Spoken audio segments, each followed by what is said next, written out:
kami mengucap syukur karena Bapa sudah memberikan Yesus Kristus untuk menjadi Tuhan dan Juru Selamat kami pribadi.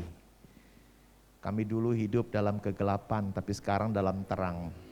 Dan di dalam terang Tuhan ada pengharapan. Dan pengharapan dalam Engkau tidak pernah mengecewakan. Berfirmanlah kepada kami pada saat siang ini, biarlah orang-orang letih mendapat semangat yang baru. Bahkan yang sakit Tuhan sembuhkan. Kami yang berada di sini ataupun di tempat lain, di perjalanan, sertai kami. Dan tidak mengurangi kehadiran-Mu membuat kami sukacita. Urapi hamba-Mu dalam menyampaikan firman ini, demi nama Tuhan Yesus kami berdoa. Haleluya. Amin. Silakan duduk Bapak Ibu Saudara. Shalom. Puji Tuhan. Saya mengikuti pemimpin pujian kali ya, tetap pakai masker atau buka?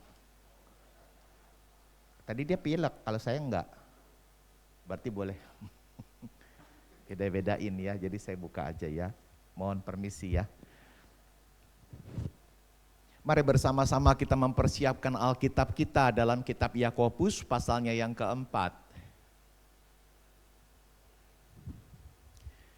Yakobus pasal yang keempat ayatnya 13-17, jangan melupakan Tuhan dalam perencanaan.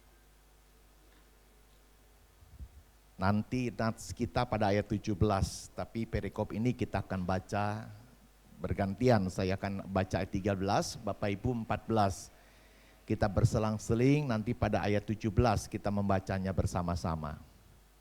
Yakobus pasal yang keempat ayat 13, jadi sekarang hai kamu yang berkata hari ini atau besok kami berangkat ke kota Anu, dan di sana kami akan tinggal setahun dan berdagang serta mendapat untung, silakan.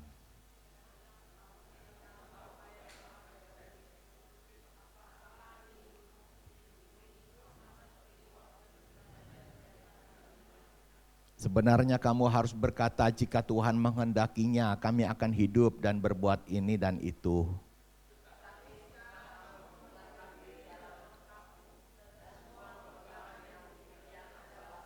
Bersama-sama. Jadi jika seorang tahu bagaimana ia harus berbuat baik, tetapi ia tidak melakukannya, ia berdosa. Amin. Yang berbahagia tentu pada saat siang ini adalah yang membaca firman Tuhan.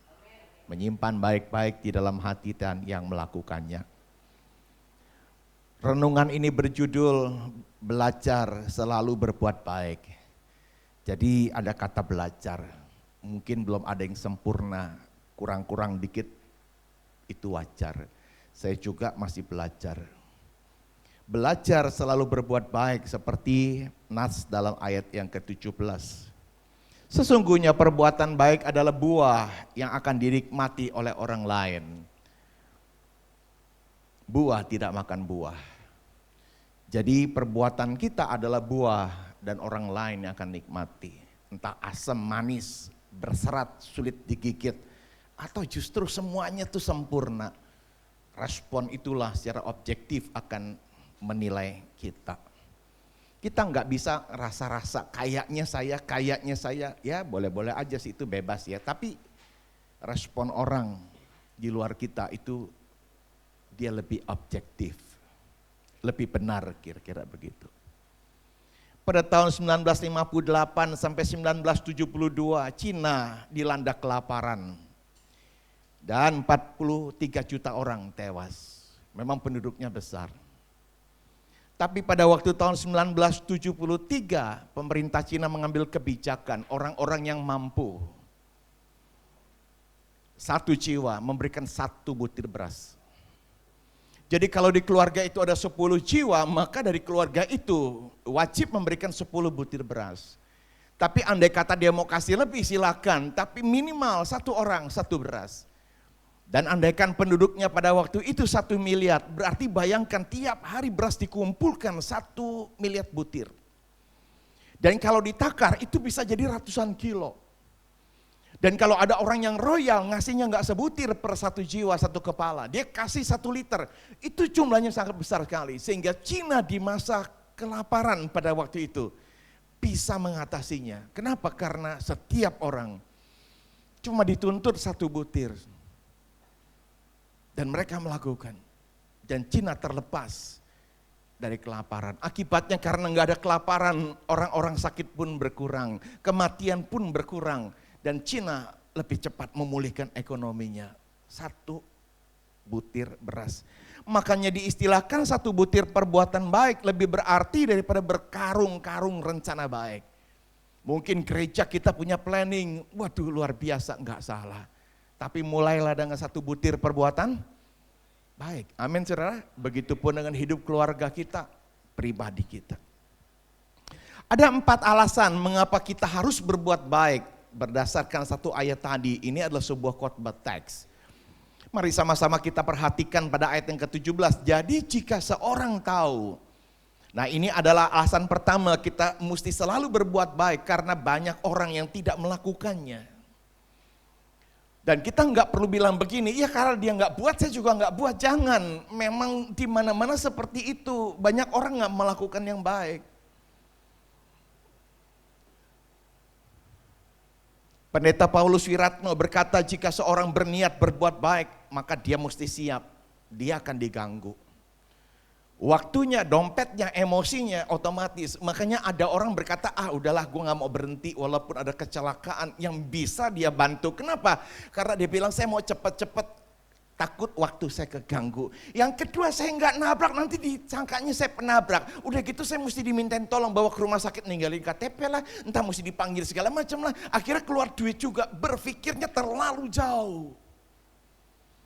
Sehingga betul kalau ada kejadian-kejadian seperti ini yang nolong sedikit sekali orang Kristen, kebanyakan yang non-Kristen. Kenapa? Karena buat yang non-Kristen itu pahala. Itu pahala. Dan rasanya miris juga ketika kita sudah melewati tempat itu, lalu kemudian kita mengandai-andai coba saya yang bantu. Andai kata, tapi kesempatan belum tentu terulang 2 kali. Karena banyak orang yang tidak melakukannya, itu alasannya mengapa kita harus melakukan perbuatan baik. Ada yang sebenarnya sudah tahu, tapi tidak mau melakukannya. Dia sudah lihat, dia sudah dengar, berulang-ulang. Jangan buang sampah sembarangan. Tapi dia tetap buang sembarangan. Katanya kalau di Singapura nih lagi saudara-saudara kita kan lagi sedang ada yang perjalanan di luar negeri ya. Singapura sangat ketat sekali, buka permen kantongin bungkusnya. Buka kacang, kelobotnya masukin kantong. Tapi waktu dia masuk di Malaysia dia buangin. Minta maaf ini hanya sebuah barangkali benar apa enggak, tapi itu teman-teman berkata, kenapa kok enggak dibuang di Singapura? Peraturannya, hukumnya. Kalau andai kata dendanya sangat besar, jadi orang takut. Sekali lagi hukum. Nah kita belajar dan kita tahu, kita udah lihat berulang-ulang, tapi kenapa kita enggak melakukannya? Nah ada orang seperti ini, tapi mari kita belajar, biarpun mereka tidak lakukan, kita lakukan. Kita belajar buang sampah pada bertempatnya. Jadi kalau saya pulang, biasanya istri kalau mau cuci baju kan dia buka-bukain tuh kantong. Kalau kita mau laundry jas juga sama gitu kan. Ya di situ ada tusukan aqua, ada tisu apa. Ya kenapa? Karena saya nggak mau buang sembarangan. Apalagi kalau sampai makan permen karet. Jangan sampai taruh di bawah kursi. Amin saudara. Kita tetap mesti melakukan perbuatan baik karena banyak yang tidak melakukannya. Ada yang dengan sengaja, memang sengaja tidak mau tahu. Ya, karena tidak mau ikut susah. Yuk kita rapat yuk buat persiapan baksos. Kita sengaja nggak datang, walaupun rapatnya di gereja. Kenapa? Kita takut kepilih. Jadi panitia. Kita takut ditodong untuk dimintakan. Bapak mau persembahkan berapa sembako? 1 bungkus 150. Aduh, kita berkata dalam hati, coba gua nggak datang. Kira-kira gitu. Jadi ada orang-orang sengaja tidak mau berbuat baik, kenapa? Karena dia takut dengan resikonya. Jadi dia sengaja tidak mau terlibat. Dan ada orang-orang tidak mau berbuat baik karena ada yang pura-pura tidak tahu. Ya, pura-pura tidak tahu, padahal sebenarnya dia tahu. Kenapa nih banjir ini? Oh sebenarnya sampah. Dan jangan-jangan juga karena dia yang buang sampah di tempat itu. Tapi pura-pura tidak tahu. Nah Tuhan tidak mau kehidupan kita seperti itu. Apalagi sampai akhirnya kita sok tahu, menghakimi orang lain.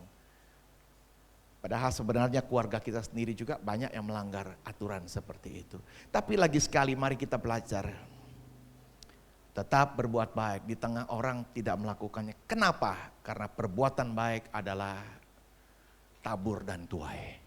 Jadi kalau kita menabur yang baik, satu saat kita akan menuai yang baik. Amin saudara. Pastikan seperti itu. Ya dulu pada waktu saya diberi kesempatan melayani di pos PI-nya Pak Ade Manuhutu, ya saya punya pengalaman saudara, tiba-tiba saya melihat ada satu bapak di depan gereja di Keramat Sentiong. Itu tidak masuk, tapi duduk di depan gereja sambil ngerokok. Saudara saya tawarkan, Pak masuk Pak. Enggak. Dia bilang. Ya akhirnya kelas selesai, saya duduk berdampingan dengan dia. Saya bilang kenapa Pak, kok gak mau masuk? Dia bilang saya gak layak, dulu saya Kristen dia bilang. Saya udah murtad, sambil ngerokok, habis nyambung lagi saudara. Saya mengerti saudara, mungkin ada badai di hidup dia. Nah kelas kami kalau saya mengajar, biasa saya sediakan minum, satu box kecil istrinya roti-roti. Nah itu saya belum sentuh, saya bawa ke depan, saya bilang Pak ayo minum dulu. Saya bilang ambil rotinya. Ya rupanya memang dia belum makan, jadi sambil minum dia makan. Saya tidak menghakimi, Pak tolong dong rokoknya dimatikan, saya nggak tahan asap, enggak. Jadi saya biarkan. Saudara ternyata dia adalah karyawan DHL yang kena PHK. Dan dia sedang pusing karena anaknya pun menunda uang sekolah 3 bulan lebih. Saya bilang Pak, benang kusut hanya bisa diurai. Kalau ditarik satu-satu nggak bisa sekaligus. Jadi saya berkata Pak, ayo yang udah mungkin Bapak pernah meninggalkan Tuhan, tapi mari kita sertakan Tuhan dalam setiap persoalan Bapak. Jadi kalau Bapak nggak keberatan, saya bilang besok datanglah di ibadah kita. Tapi saya masih ngerokok, saya bilang nggak apa-apa, yang penting ngerokoknya jangan dalam gereja. Saudara kalimat saya ini bisa ditentang oleh orang Kristen lain, tapi saya bisa bela diri. Kenapa? Karena ini pelayanan kontekstual. Artinya kontekstual kalau memang dia belum bisa lepas rokoknya tapi imannya kepengen tumbuh di dalam Tuhan, kasih kesempatan.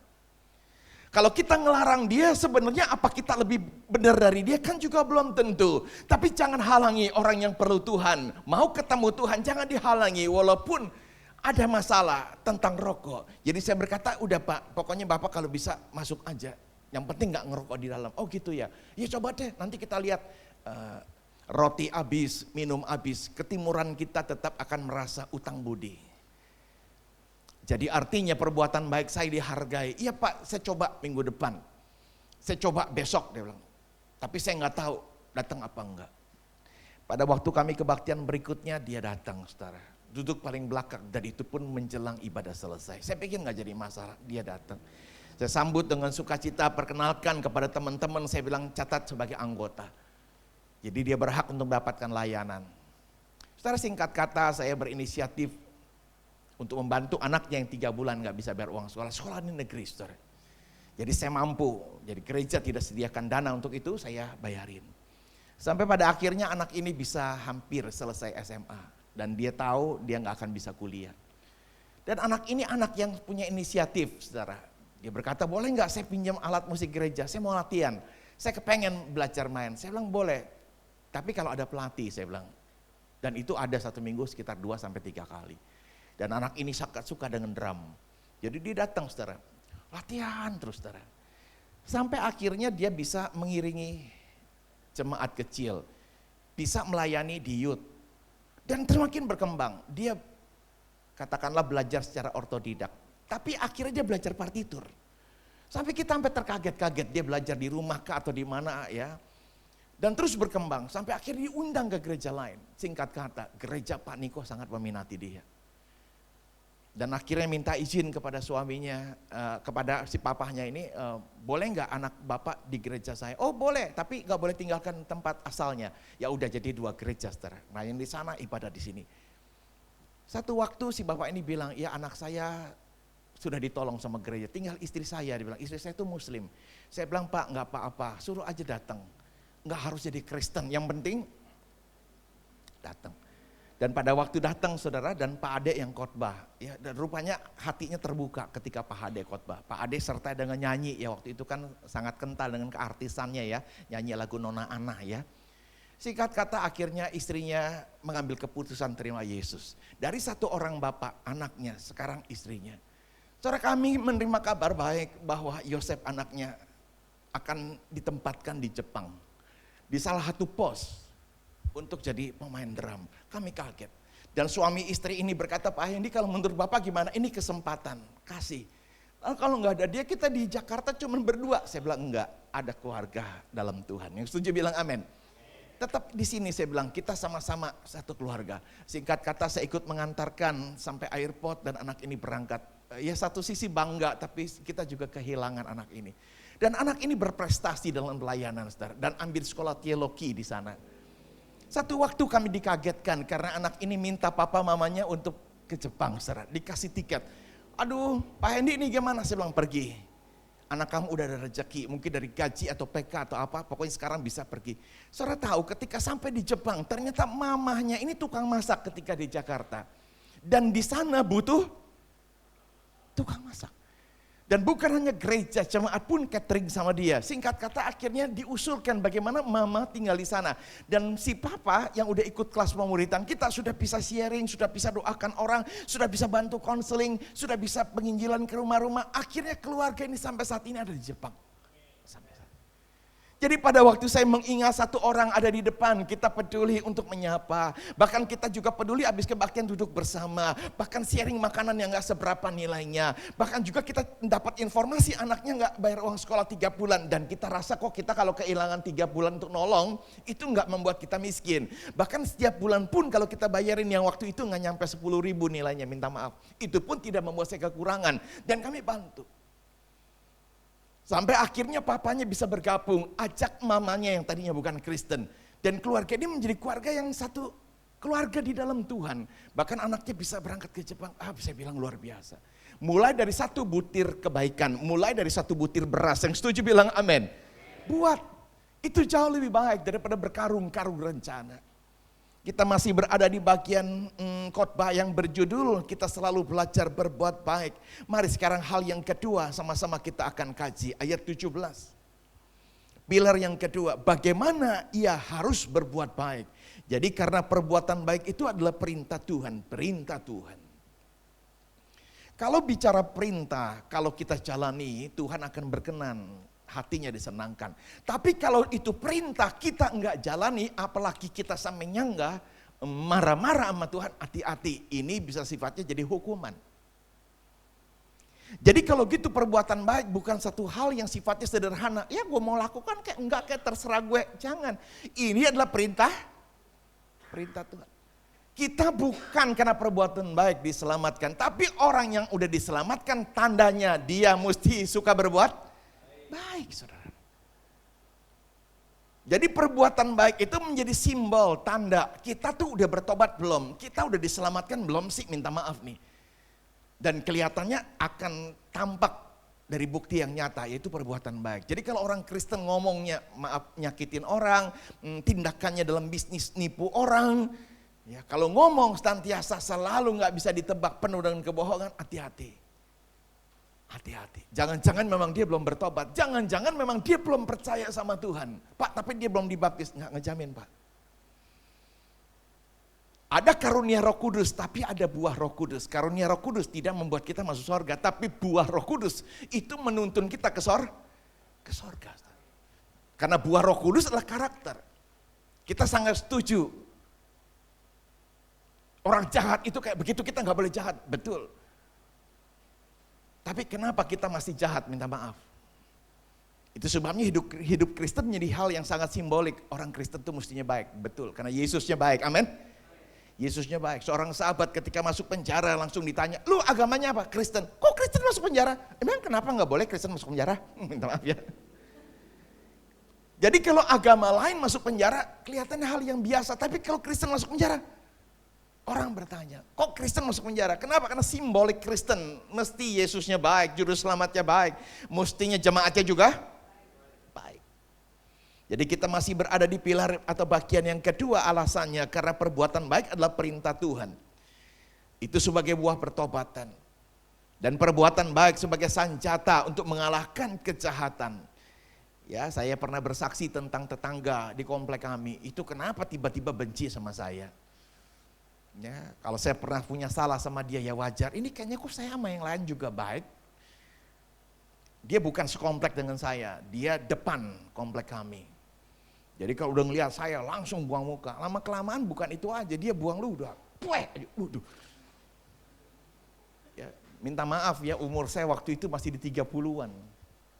Anak kami masih kecil-kecil. Darah mudanya masih tetap naik, Pak. Jadi saya bisa turunin kaca kalau dia buang ludah. Saya juga bisa buang. Lu buang, gue juga buang, kira-kira gitu ya. Tapi roh yang di dalam saya nggak ngajar seperti itu. Jadi kalau dia buang ludah, saya tetap pelan-pelan mobil sampai di gerbang kompleks, saya berusaha sedapat mungkin. Bisa tatap muka sama dia, tapi dia malah buang muka, dia berdiri, balik badan, dia langsung tinggalkan saya. Kebenciannya begitu rupa. Dan rupanya sopir saya juga bilang, kalau ketemu anak-anak juga kayak gitu. Jadi kebenciannya ngerembet di keluarga kita. Pertanyaan kecilnya, kami salah apa? Kami duga-duga mungkin karena kami Kristen itu aja, karena di komplek kami Kristen sedikit. Tapi pada waktu tahun 2012 kena banjir cukup besar. Komplek di depan kami itu tanahnya lebih rendah. Komplek kami tinggi, saudara. Kami nggak kena banjir. Dan waktu itu saya masih jadi bendahara RT.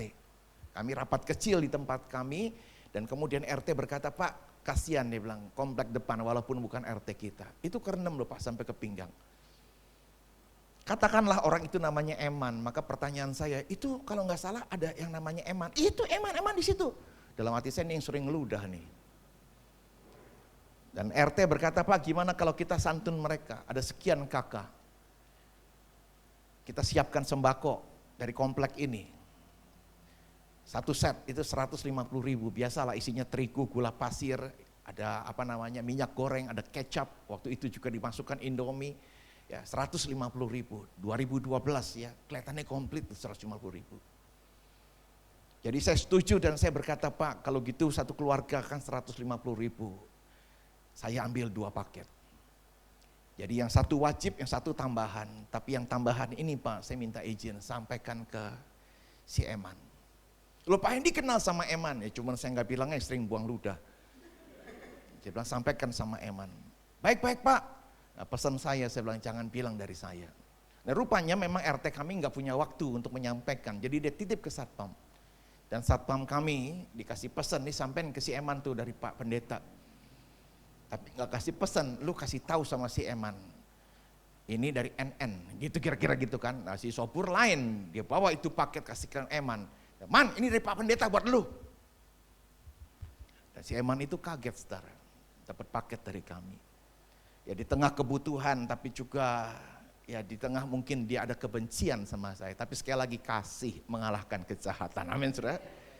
Jadi sesudah itu kami sempat ketemu di komplek, dia nggak buang ludah lagi. Dan saya beranikan ketika buka kaca saya menyapa, saya bilang Eman. Dan dia angkat wajahnya, iya Pak makasih ya Pak buat paketnya. Rupanya dia udah terima dan nikmati. Saya bilang nggak apa-apa sama-sama. Dan sejak itu kebencian di antara kami, sebenarnya saya nggak benci, dia yang benci. Itu nggak ada lagi. Ya, pada waktu kami ke Semarang satu keluarga dan satpam juga nggak ada di tempat dan ada Eman di tempat itu. Saya bilang Man, saya mau nomor 32. Iya Pak, saya tahu Pak nomor 32 di ujung kan yang ada anjing. Saya bilang iya. Aku nitip-nitip rumah ya kalau ada orang mungkin kasih paket atau ada orang kirim surat. Atau ada orang mau datang dan mungkin udah ngetok-ngetok gak dibukakan, kasih tahu. Saya sekitar 4 hari pergi. Iya Pak, siap. Saya akan lakukan tugas itu. Jadi lama-kelamaan saya melihat bukan lagi sebagai orang yang membenci, tapi orang yang bisa menolong. Kita mau belajar di bagian ini. Buatlah kebaikan untuk kalahkan kejahatan. Amin saudara. Ya jangan jahat dibalas jahat, itu pepatah lama berkata menang jadi arang, kalah jadi abu, rugi dua-duanya saudara. Ya masih dalam hal yang sama kita sering belajar perbuatan baik adalah perintah Tuhan, dia sebagai buah pertobatan. Yang kedua, dia adalah senjata mengalahkan kejahatan. Berikutnya dia adalah sebagai jembatan doa dikabulkan ya. Saya sehabis kerja Purna 2002, saya di rumah saudara. Saya berhenti di bulan Mei tahun 2002, Itu di tengah bulan tanggal 15. Kenapa? Karena saya sudah tanda tangani kesanggupan. Tanggal 17 saya tugas ke Makassar. Dan masuk ke Tanah Toraja. Dan ketika tugas di sana selesai, kira-kira hampir 1 bulan, saya kembali ke Jakarta istirahat 2 minggu, saya langsung berangkat ke Papua, tugas ke Papua. Jadi begitu rupa lah istilahnya saya isi dengan pelayanan. Nah waktu itu saya diberikan kesempatan untuk kelola satu produk. Dan teman saya bilang, Hen, lu tahu produk ini, lu kalau cium aja bisa tahu kualitasnya nomor 1, nomor 2, nomor 3. Dan kalau itu digoyang-goyang cairannya, kekentalannya kamu bisa tahu. Ini grade bagus, sedang atau jelek. Dan kamu hasad, hidung kamu nyium, di smell begitu, kamu bisa tahu. Ini bisa dijual apa enggak? Saya bilang iya sih, tapi saya bilang saya nggak punya modal untuk hal seperti ini. Dia bilang udah gampang, yang penting bantu kita. Nah saudara, akhirnya saya dikasih produk, dan produk ini saya mesti putuskan. Tapi saya tahu saya bersaing dengan perusahaan lain. Dan waktu itu saudara jujur, saya udah lupakan, ini pasti nggak gol. Saudara, saya pulang dari Papua, dan saya telepon ke kantor, saya bilang, Bu saya mau tanya, ini udah lulus belum? Dia bilang enggak Hen, kayaknya sih enggak pakai lu punya. Oh iya, saya bilang ya udah nggak apa-apa. Baru tutup telepon, teman saya telepon saya, Hen lu di mana? Saya bilang saya di rumah. Aduh kecewa, gue nyari lu susah. Iya saya bilang kenapa? Ini lu kan pelayanan di Mentawai, dia bilang. Itu ada anak Mentawai berobat ke Padang, meninggal. Dan sekarang mau pulang ke Mentawai, nggak punya bot. Dan sewa bot itu mahal, bot itu kapal saudara. Ini bukan perjalanan ke Pulau Seribu saudara, ini samudra luas saudara. Dan dia foto, itu jenazahnya ditutup sama kain sarung begitu, ditaruh di atas meja, ya ampun udah dilalerin saudara. Saya waktu ngelihat seperti itu, udah saya ngingetin produk. Ingat nolong anak ini saudara. Dan saya langsung bilang begini, kasih tahu sama teman-teman, upayakan supaya membuat sebuah peti. Cari kayunya, berapa jasa pembuatnya, nanti kasih tahu saya bayar. Petiin, ini nggak layak, saya bilang, ini manusia, ini bukan hewan. Iya Pak Hendy siap, langsung dikerahkan segala macam. Dalam hitungan nggak terlalu lama, peti yang nggak ada catnya sudah dibuat dan anak itu ada di dalamnya. Nah persoalannya kan anak ini mesti dipulangkan ke Siberut. Saya bilang cari kapal, berapa harganya? Dari lintasan 15 juta, 13 juta, ada yang termurah. Kira-kira mungkin sekitar 12,5 juta, ada korting sedikit dari 13 juta. Dan dia bisa menjamin pokoknya sampai. Tinggal tunggu nanti gelombang, kalau gelombang rendah kapal berangkat. Jadi belum tahu berangkatnya jam berapa. Tapi semua tergantung situasi. Aduh masalah saudara, kita mesti mengumpulkan uang 12 juta. Dan waktu itu saudara, saya ngomong sama Siana, tadi saya diantrin sama Siana Pak di depan, cuman dia langsung pulang. Karena dia bilang, kesian mama di rumah gak ada orang, takut nanti minta apa-apa gitu kan, di rumah lagi ada mama. Nah Siana sampai bilang begini, Papa, kesian ini proyek besar dia bilang. Ini lebih besar daripada Papua, lebih besar daripada Makassar. Cuma menolong satu keluarga Siberut ini. Karena anak ini kan kalau enggak, minta maaf ya, kan kalau di Jakarta ada refrigerator ya, rumah sakit anak itu dimasukin ke mana tuh? Lorong-lorong yang kamar jenazah itu loh pakai laci-laci. Ini enggak ada, digeletakin begitu aja. Dia bilang, Papa kalau bisa tolong. Saya bilang duitnya gimana? Ya udah dicari aja duit kita ada berapa. Dilala kata orang Jawa bilang uang kita mencapai kurang lebih 13 juta. Dan saya telepon kepada Edom, saya bilang, Edom, kamu ada di mana? Om saya ada di Padang lagi di pelabuhan nih, lagi nyari tawar supaya dapat yang lebih murah botnya. Saya bilang udah kembali yang 12 aja, kan dia beraninya berang. Jadi gimana Om? Saya bilang deal. Tanyakan berangkatnya jam berapa, jadi rapikan jenazah. Om uangnya mesti transfer sekarang. Saya bilang sebentar saya transfer, kamu kirim nomornya. Dan hari itu saudara, akhirnya saya bisa bayarkan satu bot. Dan memang baru berangkatnya tengah malam. Ya, kapal kecil sebenarnya nggak boleh berangkat tengah malam. Kenapa? Karena dia nabrak kayu itu bisa pecah. Cuman mungkin karena malam itu cuaca baik saudara. Dan singkat kata akhirnya besok menjelang siang ternyata dapat kabar anak itu sudah di Siberut. Dan upacara keluarga secara adat dan sebagainya berlangsung sangat baik. Dan mereka berjanji, Pak kalau sampai di Siberut Utara kami akan sambut Bapak dengan pesta adat. Saya kalau mau sampai ke situ akan di pesta adatin. Kenapa? Karena nolong keluarga ini. Karena papanya itu termasuk orang keluarga kepala suku. Saudara, saya bilang saya nggak janji, tapi beberapa hari kemudian ya kantor di tempat di mana saya menaruh sampel ini tiba-tiba telepon saya, dia bilang, "Hen, sorry, yang lain-lain ternyata itu yang nggak dipakai. Yang dipakai itu kepunyaan kamu." Sampai saya kaget, saudara. Jadi yang saya maksudkan begini, ketika kita mau berbuat baik, ini merupakan jembatan doa-doa kita dikabulkan Tuhan. Jadi kalau ada kesempatan berbuat baiklah. Tentang apa yang kita doakan, Tuhan akan bantu. Yang setuju bilang amin. Tuhan akan bantu. Walaupun kadang-kadang tadi saya bilang mengeluarkan uang sejumlah itu saya juga membutuhkan karena lagi nggak kerja.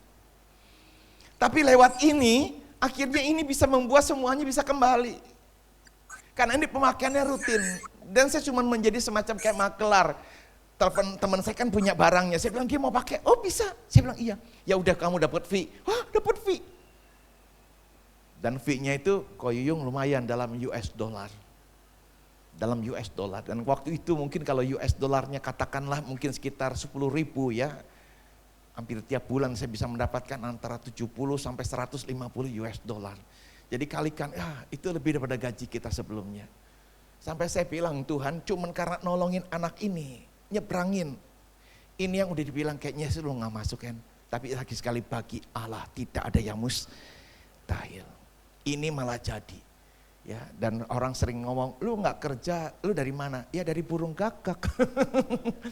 Ya tapi sekali lagi kita juga mesti rajin berbuat baik. Amin, saudara. Kasih pesan dulu deh sama kiri kanan, jangan lupa ya buat baik. Ya perbuatan baik ya itu juga menjadi contoh agar orang lain diubahkan. Jadi ketika kita berbuat baik nggak sulit.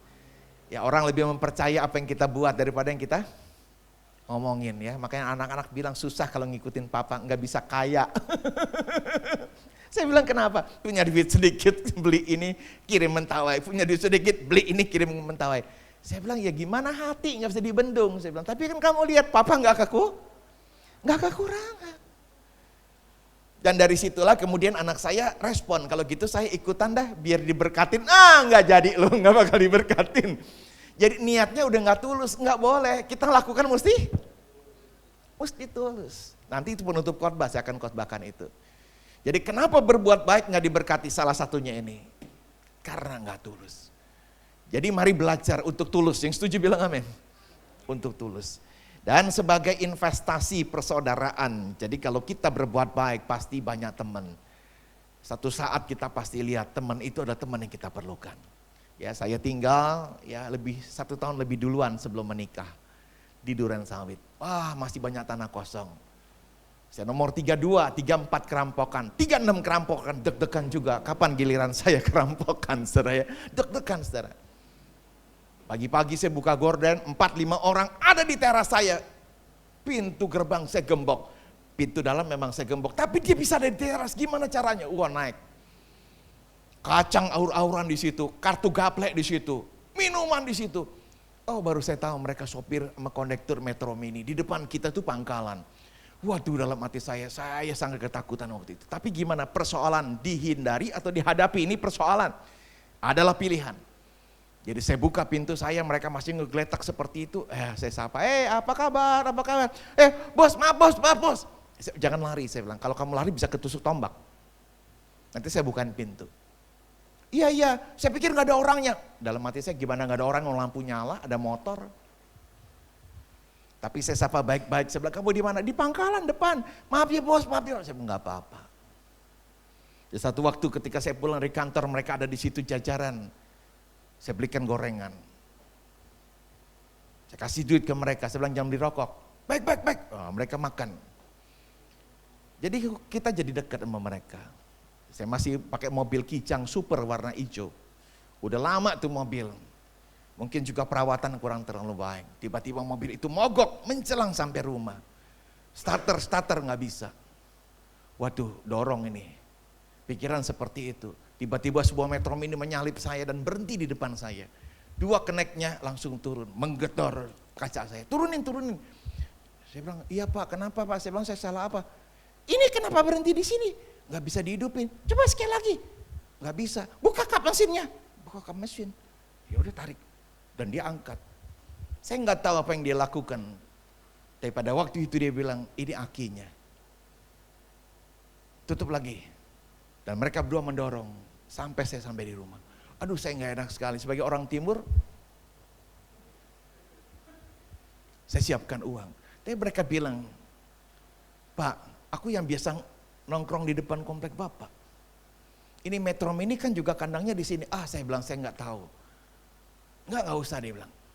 Dan dia minta saya parkirkan mobil dan dia ambil kunci ring dan dia buka.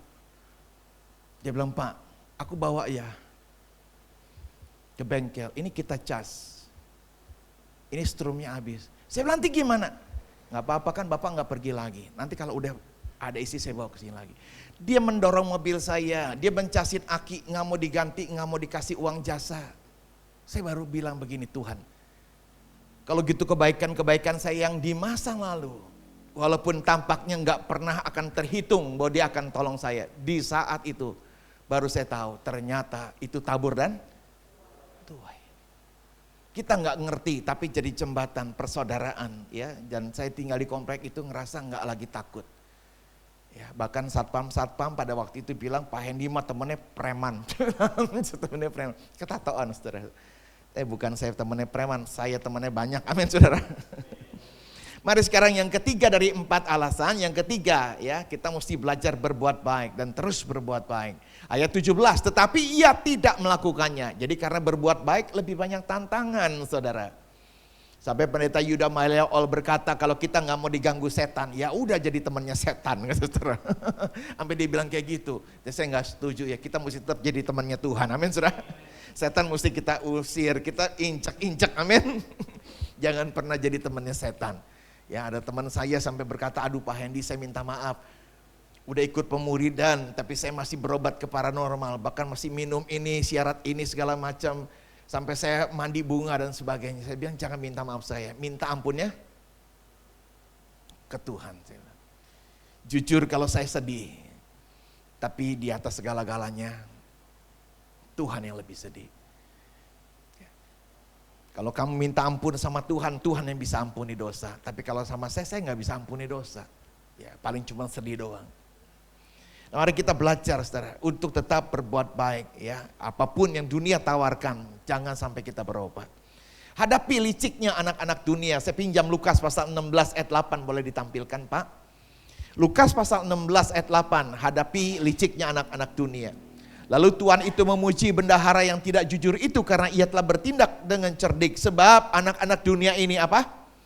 Lebih cerdik daripada terhadap sesamanya. Daripada anak-anak terang. Jadi firman Tuhan berkata anak-anak dunia lebih cerdik. Terjemahan lain lebih licik. Jadi kalau kita berhadapan dengan anak-anak dunia ya mesti jaga-jaga. Ya. Saya pikir bukan hanya dengan anak dunia, dengan semua orang lah ya. Tapi lagi sekali kita mulai dari diri kita. Ya, jangan takut ditipu. Kalau kita juga nggak pernah nipu. Amin. Amin. Dan kebanyakan kita kan takut ditipu karena kita pernah nipu saudara. Tapi kita mari belajar, walaupun dunia ya licik, tapi lagi sekali kita mesti hadapi mereka. Ya, untuk tidak melakukan apa yang seperti mereka lakukan.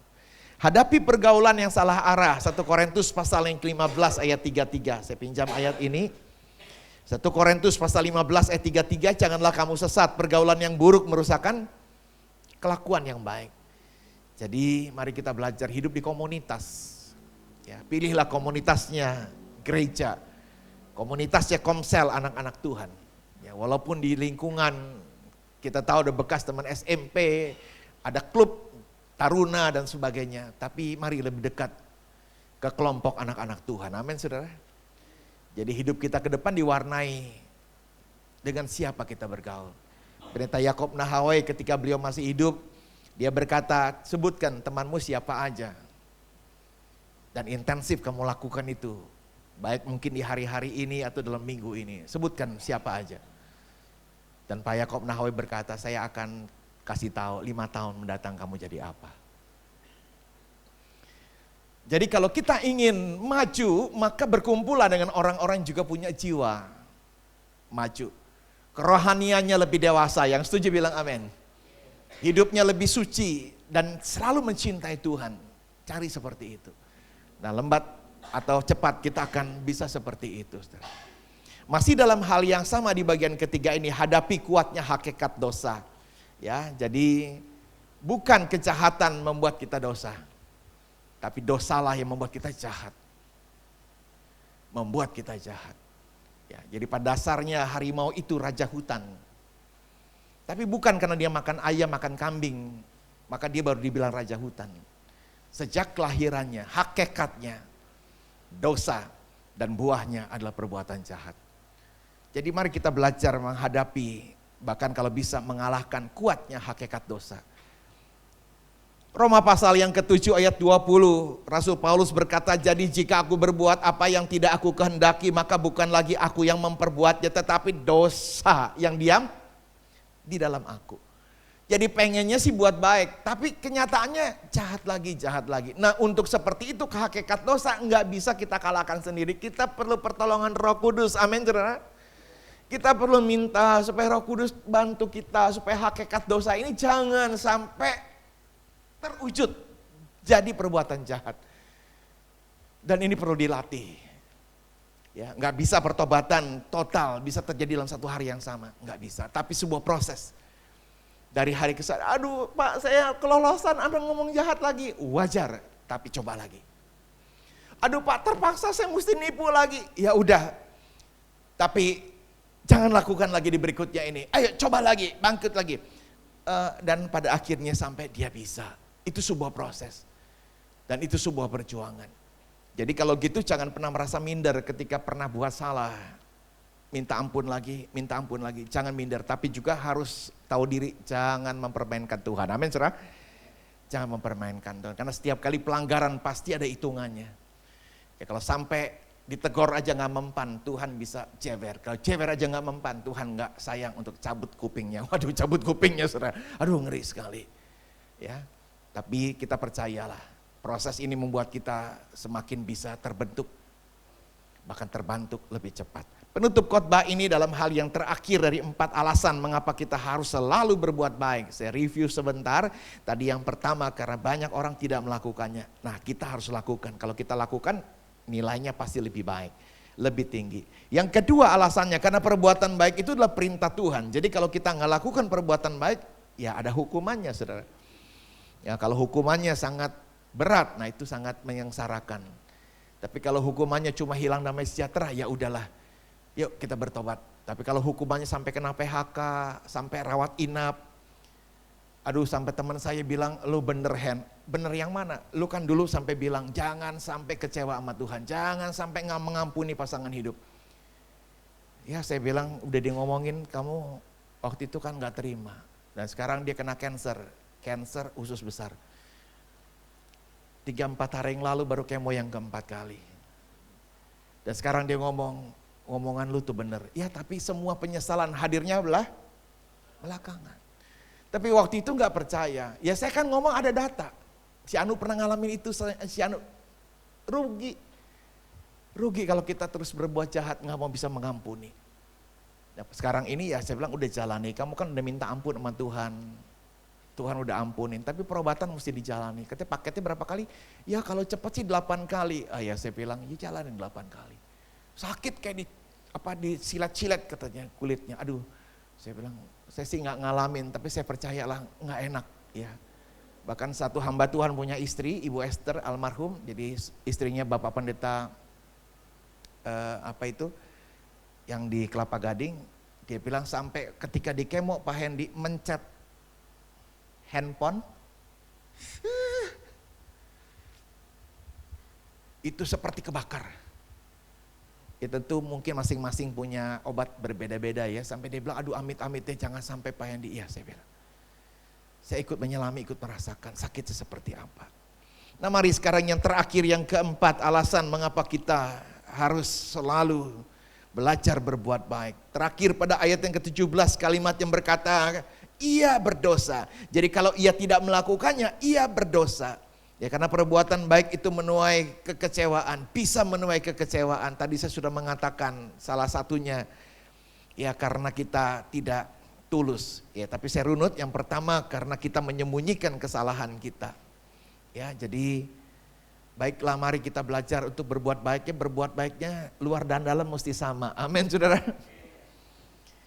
Di Indonesia ini dulu ada gubernur Sumatera Utara, badannya gede, mulutnya rada lebar ya. Itu dia kalau kemana-mana, itu kantongnya penuh dengan uang. Ingat apa enggak deh? Jadi kalau sampai ketemu orang dia langsung,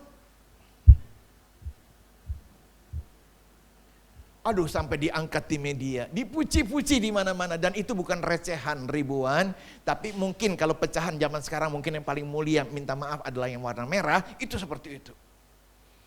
Jadi ketemu siapa aja, berhenti mobil, diturunin kaca, bagi. Tapi sayang orang ini kebentur kasus dan mesti berhadapan dengan KPK. Dan dia akhirnya harus diberhentikan sebelum masa jabatannya selesai dan masuk penjara. Ini yang ingin saya kutip di bagian ini adalah kita berbuat baik tapi masih bisa menuai kekecewaan. Kenapa? Karena perbuatan baik yang kita lakukan itu dalam upaya menyembunyikan kesalahan. Jadi kita bagi-bagi supaya apa? Supaya menutupi. Supaya orang nggak sangka kalau kita tuh punya kasus korupsi. Kira-kira seperti itu. Konon bos tiba-tiba traktir makan karena dia sebenarnya lagi buat salah. Jadi supaya nggak kecium dia salah, dia nggak bilang minta maaf. Tapi pakai simbolnya makanan, saudara ya.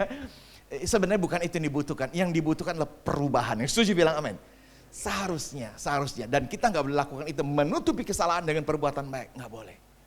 Nah berikutnya kita berbuat baik bisa kecewa tadi karena menyembunyikan kesalahan. Yang kedua karena kita mengharapkan balasan ya, nggak tulus tadi udah dikotbahkan. Dan yang terakhir, bila kita tidak didukung dengan kebijaksanaan. Jadi saya menolong Bapak nggak salah, saya menolong Kokoh nggak salah, menolong di belakang nggak salah. Cuma perkataan yang saya mau tutup kalimat ini, membantu orang malas. Seperti membuang garam di dalam laut. Jadi bantulah orang yang tepat, yang betul-betul dari bantuan itu jadi modal buat dia. Dan bisa berubah. Mungkin akhirnya dia jadi nge-Grab atau mungkin dia jadi Gojek. Lalu kemudian nanti akhirnya bisa ngumpulin uang sedikit dan tinggal DP-nya mengkredit motor. Dan saya bisa bantu dia, tapi dia terus narik. Dan dia bisa dari income-nya harian membayarkan kreditnya sendiri. Ini bukan orang malas. Tapi orang yang malas terus dibantu. Ini seperti membuang garam di dalam nggak berubah. Dan akhirnya membuat kita kecewa. Kok nggak berubah-berubah? Ya saya bantu beberapa keluarga. Saya aja kalau sepatu jebol masih disol. Bahkan terakhir saya beli jarum sendiri sama beli benang. Saya ngesol sendiri. Saya bantu orang ini dari 2 keluarga. Saya bilang kamu mau sepatu apa? Carfil loh. Saya nggak pakai Carfil. Ya udah kita anterin beli Carfil 3 pasang dari 2 keluarga. Saya kaget pada waktu saya main ke rumah dia, saya bilang sepatu Carfilnya mana? Itu bawahnya sobek sedikit, kemana? Udah dibuang, buang, ampun. Kalau dekat sama gue pugut. Bisa nangkep? Saya tahu betapa sulitnya kerja, ngumpulin uang, ngebantu dia. Ya ampun, yang nerima. Ngebuang-buang, saya bilang sekarang udah dibuang. Langsung saya memutuskan kalimat ini, lain kali enggak deh, sendal jepit aja kalau lo mau, amin. Enggak Carfil, kenapa? Dibuang-buang kayak begitu. Dan saya ucapkan itu ke papanya, karena papanya juga sakit, saya bilang, kamu ajar anak kamu juga menghargai sebuah pemberian. Ya, kalau pendeta Yakob Nahawai bilang, kalau belum sukses, tunda kesenanganmu. Baik itu kesenangan tidur lama, kurangin jam tidurnya. Foya-foya, kurangin foya-foyanya. Buang-buang, kurangin buang-buangnya. Kamu belum berhasil. Nah buat kita yang membantu kalau sampai bisa menolong dia berhasil seperti keluarga tadi itu yang ke Jepang. Aduh rasanya kita ikut bahagia. Amin saudara. Mari sama-sama kita bangkit berdiri. Saya meminta lagu Sampai Memutih Rambutku ya. Kita angkat pujian ini. Kau selalu hadir saat aku merindu Tuhanmu. Kau yang selalu setia menopangku dengan kasih setia, memberi aku kekuatan di tengah badai yang menakutkan, sampai memutih rambutku. Kau putuskan aku, menutup usiaku. Ku kan selalu menyembahmu, oh Yesus Tuhanku. Ku milikmu selamanya bagiku. Refnya aja sampai memutih, sampai memutih rambutku. Kau putuskan aku, menutup usiaku. Ku kan selalu menyembahmu, oh Yesus Tuhanku. Ku milikmu selamanya bagimu, selamanya bagimu. Mari sama-sama kita berdoa, saudara. Bapak yang baik, kami mengucap syukur kalau Bapak terus mengajarkan kami untuk terus berbuat baik. Karena kami percaya perbuatan baik menjadi kebutuhan setiap orang. Dan perbuatan baik adalah benih yang kami taburkan. Dan satu hari kami akan tuai kembali ketika kami membutuhkan uluran tangan dari orang-orang di sekitar kami. Buat kami tidak pernah lelah untuk berbuat baik. Bahkan dalam situasi yang kurang baik, biar kami tetap berbuat baik, karena itu lebih besar upahnya. Roh Kudus, tolonglah kami supaya kami terus bisa melakukan firman ini. Dan kami berdoa untuk setiap orang yang datang dalam segala pergumulannya. Kami percaya kalau kami berbuat baik, doa-doa kami lebih cepat dikabulkan Tuhan. Kalau kami berbuat baik, akan banyak uluran tangan yang Tuhan pakai untuk menolong kami. Dan buatlah kami senantiasa berbuat baik, karena kami juga suka bekerja dengan baik. Sehingga kami tidak akan pernah kehabisan, karena kami terus dengan rajin melakukan pekerjaan yang baik. Terima kasih Bapa di sorga, berkati jemaat-Mu GPI Jatinegara Timur ini. Berkati Ko Yuyung menjadi gembala buat kami. Berkati jemaat-Mu dengan segala pergumulan dan kebutuhannya. Dan kami berdoa untuk jemaat yang hari ini tidak hadir, tetap dalam keadaan perlindungan Tuhan. Tetap mereka penuh sukacita. Dan kami rindu di minggu mendatang bisa berkumpul kembali dalam ibadah onsite di tempat ini. Terpujilah nama Bapa. Demi nama Tuhan Yesus kami mengucap syukuran berdoa. Umat Tuhan berkata, amin. Silakan.